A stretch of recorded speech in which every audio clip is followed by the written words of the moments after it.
all'estero. E la linea va subito a Matteo Furian. Grazie mille caro Giulio, buonasera a tutti cari radioascoltatori di Radio Libertà, ben ritrovati in una nuova puntata di Filo Diretto con la Lega nel mondo.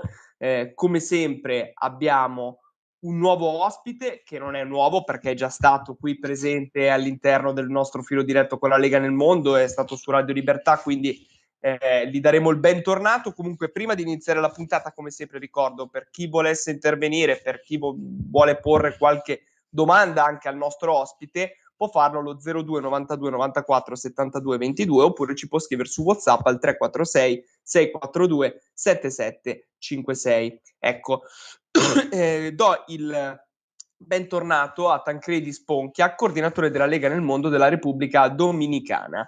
Ciao Tancredi, bentornato qui tra noi. Ciao Matteo, è un piacere rivederti, è un piacere stare con te e con i radioascoltatori. Allora, Tancredi, eri già stato ospite, però siccome il tempo passa veloce, passa in fretta, però comunque ne è passato di tempo di quando eri venuto qui all'interno dei nostri spazi radiofonici. Allora, io ti faccio una domanda per ricordarci, per ricordare anche ai nostri radioascoltatori che cosa ci fa un italiano in Repubblica Dominicana, cosa è andato a fare lì, ovviamente lavoro, vita privata, cioè come sei finito lì, così lontano dall'Italia, visto che comunque non è così vicino? Sì, allora, la mia storia è un po' quella di tanti altri, nel senso che la mia famiglia negli anni 90 è approdata qui in Repubblica Dominicana, mio padre, e ha installato un'azienda di premiscelati secchi. All'epoca non esistevano ancora molte tecnologie nel paese ed è stato il pioniere in questo settore. Io venivo in vacanza 1 anno, 2 anni, il terzo poi ho visto la bellezza e ho capito la bellezza del paese e le possibilità e le opportunità che offriva allora, che sono molte più di adesso, però sì, mi sono insediato e poi sono padre di 3 bellissimi bambini, sposato con Dominicana e non rimpiango assolutamente nulla, anzi. L'Italia la rimpiangi? Ti faccio questa domanda. L'Italia per me è sempre nel cuore. Torno almeno una volta all'anno nel mio Veneto. Io sono veneto, sono di Treviso e niente, è una bellezza, è un'emozione sempre tornare in Italia, forse anche per il breve periodo che uno la frequenta, che uno ci vive, l'apprezza forse di più, perché poi subentrano tutti i vari problemi che abbiamo in Italia, dunque è bello vivere da turista, diciamo, in Italia, sì. Beh, penso che non ti mancheranno di certo la burocrazia italiana, poi magari ce n'è di più in Repubblica Dominicana, non lo so, però penso che non rimpiangerai la burocrazia italiana e tante altre cose che sicuramente devono essere cambiate nel nostro paese. Ma sempre per concentriamoci un attimo sempre sulla Repubblica Dominicana.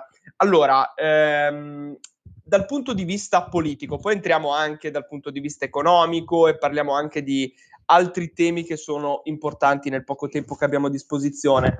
Dal punto di vista politico, qual è il panorama politico del paese? Quali sono le forze che hanno più consenso all'interno del paese?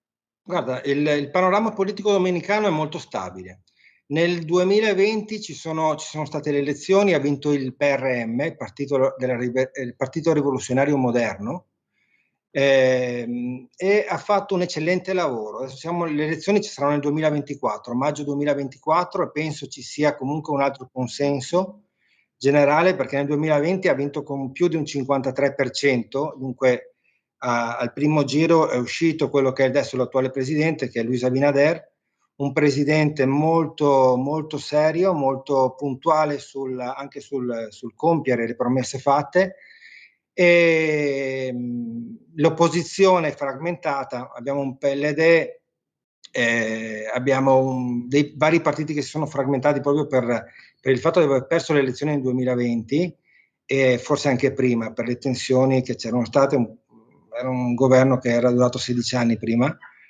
E Lo Stato basicamente si compone dei tre poteri classici, che è quello dell'esecutivo. Il presidente è anche contemporaneamente il capo dello Stato, che è del governo, e viene eletto direttamente dai cittadini a suffragio universale.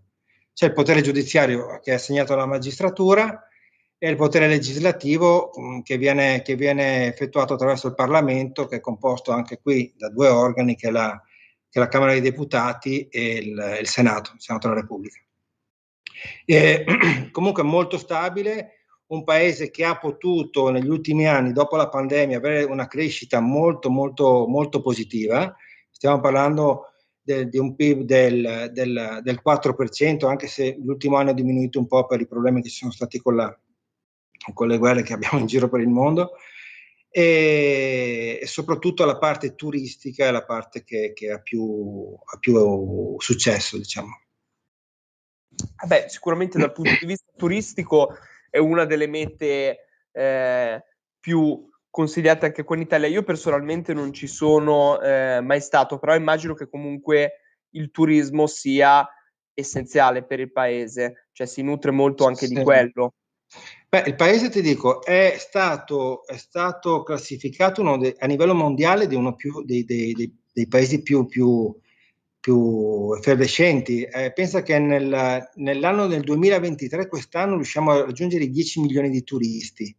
Sono, per intenderci, 5.700 voli al mese che arrivano dalla Repubblica Dominicana.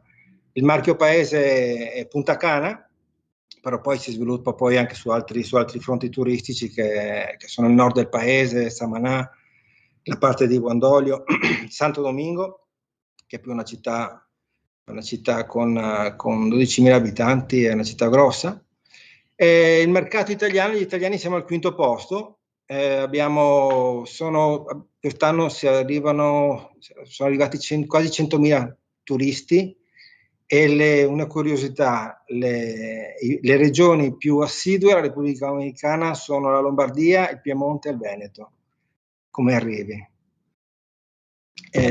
Molto dinamico il turismo. E questo è molto importante, ma ti faccio questa domanda, e poi parliamo anche di dati alla mano di quanti italiani risiedono in Repubblica Dominicana, ma ti faccio questa domanda che la faccio a tutti i nostri ospiti. Per quale motivo, secondo te, un italiano dovrebbe prendere in considerazione di andare in Repubblica Dominicana per investire? Ovviamente poi certamente dipende su che settore, però su un determinato settore e provare a stabilirsi lì, ecco.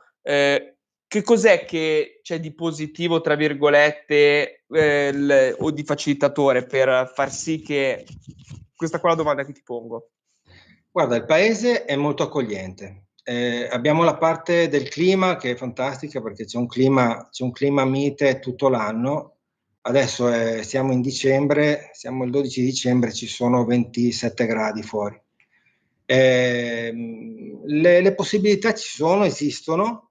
Bisogna stare molto attenti però al settore. Consiglio sempre, io sono avvocato, consiglio a tutti i miei clienti che vogliono investire in Repubblica Dominicana di conoscere prima il paese, di venire qui con un'attività che già conoscano, perché è difficile reinventarsi, cioè è pericoloso più che altro. E il fatto di venire qua a inventare il solito ristorante, il solito pizzeria, sono molto rischiosi. Ci vuole un attento studio del territorio e valutare anche il tipo di investimento. Molte volte, spesso si arrivano degli investimenti che non sono sufficienti per completare l'opera e rimangono poi queste cattedrali in mezzo al deserto, che sono dei punti negativi. Però ci sono delle ottime opportunità, soprattutto nel campo del turismo. Chi fanno da padrone sono gli spagnoli con gli hotel, però dico, c'è una microeconomia che va dall'importatore di vino all'importatore di cibo, all'importatore di architetti, c'è la possibilità. ci sono delle aree, delle nicchie molto importanti, però bisogna essere molto attenti a non cadere in quelle che sembrano le cose semplici, che poi non sono. Quanti italiani ci sono in Repubblica Dominicana? Visto che comunque una dote di noi italiani è spargersi un pochino in tutto il mondo, cioè siamo presenti ovunque, è incredibile. Guarda, in Repubblica Dominicana ci sono, residente AIRE, circa 9.000 residenti, votanti 8.000. Se poi invece andiamo a vedere quanti italiani ci sono realmente, andiamo sui 50.000. Perché 50.000? Perché ci sono quelli che gli expat, ci sono i discendenti, ci sono i vacanzieri a tempo indeterminato che non stanno il classico mese, che invece si passano più mesi, e soprattutto anche i discendenti. In Repubblica Dominicana ci sono parecchi discendenti di origine italiana che magari non parlano l'italiano, ma che hanno sì il passaporto e che invece fanno numero, ed è un qualcosa che non è sufficientemente, non si approfitta di questa situazione, di questi italiani che ci sono, perché vengono lasciati, non si identificano molto, non conoscono bene cosa è l'Italia, magari hanno timore di riunirsi con gli italiani, non parlando la lingua, si mettono un po' in difficoltà, però sì, la componente italiana è abbastanza importante.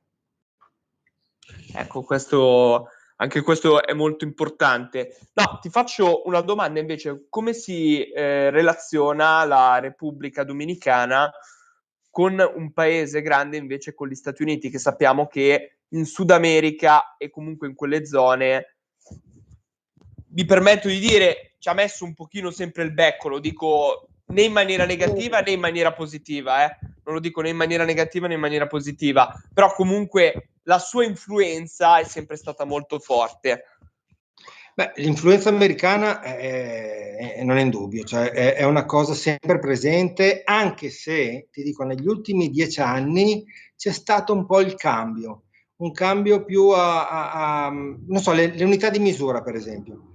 Una volta io sono arrivato nel 96, era tutto galloni, era tutto pollici, yarda, e adesso si è cambiato, il paese è cambiato nel centimetro, nell'unità metrica decimale o nell'unità di misura dei chili, e sta cambiando un po'. E il paese è influenzato sempre, ha un'influenza molto grande degli Stati Uniti, però si è reso indipendente. Qui la politica è una cosa, si respira, però non ci sono le fazioni che ci sono da noi, destra, sinistra, è un partito, è una politica molto, molto centrista, che dà forse anche la stabilità al governo, questo governo che adesso ha la possibilità e la fortuna di avere sia il governo che il Parlamento, dunque è un qualcosa molto, molto lineare come politica.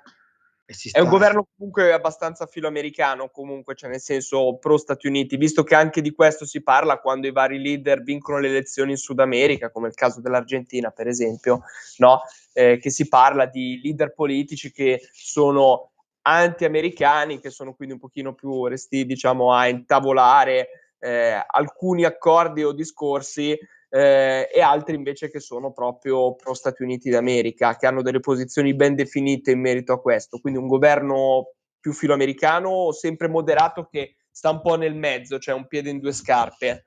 No, è filoamericano. Sai, la nota positiva della Repubblica Dominicana che può sorprendere è che sono molto conservatori. Non lo sanno, ma sono di destra, perché mantengono la fede, non so, prima di tutto c'è Dio. C'è una cosa molto comune anche poi nel Sud America, Centro America, è si Dio quieres, cioè se Dio vuole, prima di tutto c'è la volontà di Dio, dunque ti mantiene un popolo nell'aspettativa di sapere chi sono, come sono, e di vivere sempre una speranza di un qualcosa di meglio. Ed evita quegli scontri grossi che ci sono magari in altri paesi del mondo dove qui la prevalenza cattolica è un 90%, dunque stiamo parlando tutti la stessa lingua, non saremo magari così praticanti, però abbiamo tutti la stessa linea di pensiero. Non per nulla il Sud America, il Centro America è un po' il polmone di noi conservatori, di persone che vogliono mantenere poi quell'identità che ci è stata insegnata, le nostre tradizioni. Questa è una cosa che dovremmo forse a livello politico dall'Italia ricevere più mezzi, più informazioni, più possibilità per coltivare questa cosa ai ragazzi giovani che sono qui, non si identificano ancora, però sono comunque influenzati dalla corrente americana. Sai, gli americani sono molto precisi su queste cose, però mantengono una linea conservativa, conservano quello che è la parte del vivere. Ti faccio l'ultima domanda perché purtroppo siamo già arrivati alla fine del programma. L'ultima domanda è questa, la seguente. Riguarda, questa te la devo fare, perdonami, perché spesso quando si parla di Repubblica Dominicana si accosta, ma con tanti altri paesi in verità del Sud America, la criminalità organizzata, nel senso, cioè che c'è un alto tasso di pericolosità anche per il turista. Io adesso ti chiedo, tu che non sei un turista, ma sei una persona che vive lì da tantissimo tempo e da tantissimi anni, è un paese come viene dipinto all'estero o c'è un'esagerazione? Cioè, per intenderci, tu quando esci di casa giri veramente col giubbotto antiproiettile con una pistola in tasca o...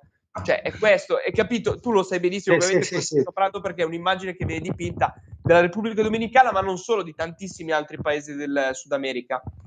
Certo, ti spiego. Allora, una persona che vive qui ha la possibilità di, conosce la zona, conosce come funzionano le cose, però non è così pericoloso come si dice. Allora, ci vuole un minimo di buon senso, nel senso, Repubblica Dominicana è grande, siamo a Santo Domingo che è la capitale, ok, come tutte le capitali devi stare attento a dove cammini, a che ora cammini, dove vai. In Repubblica Dominicana già di per sé la gente non piace camminare.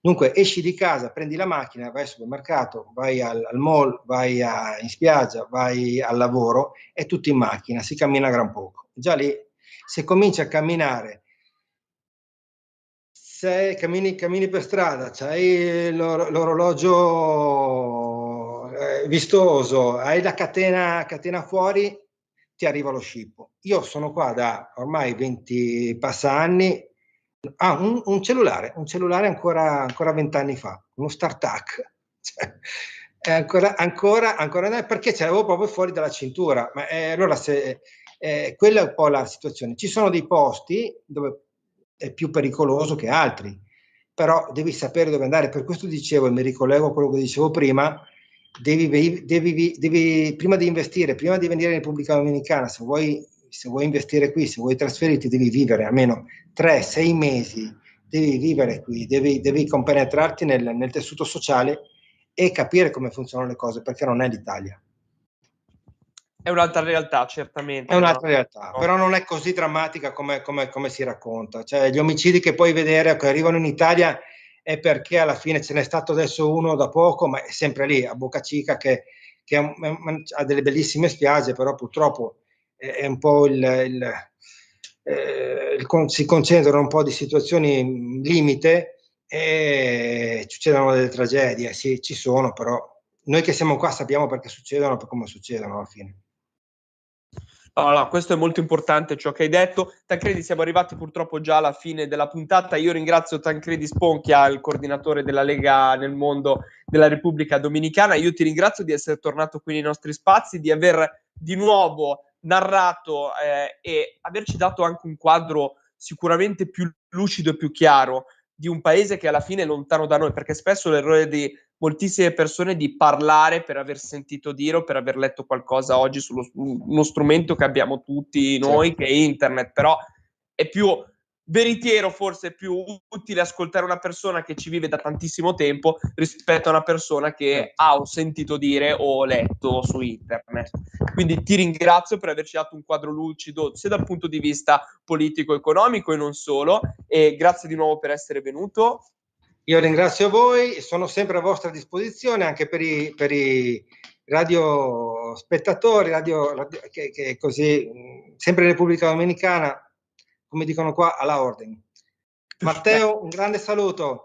Grazie mille a Tancredi e un grazie anche a tutti voi cari radioascoltatori che come sempre ci seguite, ci supportate. Ci rivediamo alla prossima puntata di Filo Diretto con la Lega nel Mondo. Grazie per l'ascolto, buona serata.